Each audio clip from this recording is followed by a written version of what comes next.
Leur syndicat a aussi mené la lutte aux côtés de la CNSE, la Coordination nationale des syndicats de l'éducation, pour l'aboutissement de la mise en œuvre du protocole d'accord. Mais à l'arrivée, le SNEPD, le syndicat national des encadreurs pédagogiques du premier degré, se sent lésé dans ce qu'on pourrait appeler le partage du butin. Les revendications concernant leur corps n'auraient pas été prises en compte dans les négociations. Je vais dire courageusement que j'ai expliqué le problème, qu'eux-mêmes ils n'ignorent pas. Mais à un moment donné, on m'a dit que c'est un dossier que la CNC ne pouvait pas porter.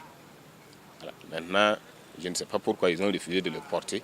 Si nous sommes ensemble et nous luttons ensemble, c'est pour le bien de tous les agents, c'est pour le bien de tous les enseignants du Burkina Faso. Mais qu'on ne s'associe pas à moi pour défendre ce dossier-là, sincèrement, je ne comprends pas. Le dossier dont il est question est relatif au plan de carrière des encadreurs pédagogiques du premier degré. Nous demandons tout simplement que les conseillers pédagogiques qui subissent 3 ans de formation après la catégorie B1, qu'ils soient reclassés en A1. Comme d'autres corps de métiers qui de B1 subissent seulement 2 ans de formation pour être reclassés en A1. Et nous demandons à l'État de reclasser les inspecteurs de l'enseignement du premier degré en catégorie PC, ce qui correspond aussi à leur profil de formation. Ça n'a pas été pris en compte au niveau du statut valorisant.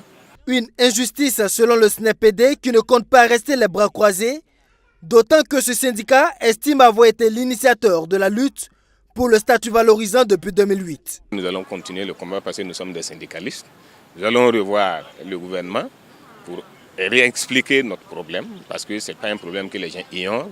Deuxièmement, nous pensons aussi qu'il y a la voie judiciaire que nous pouvons emprunter parce que nous sommes des citoyens et nous avons des droits.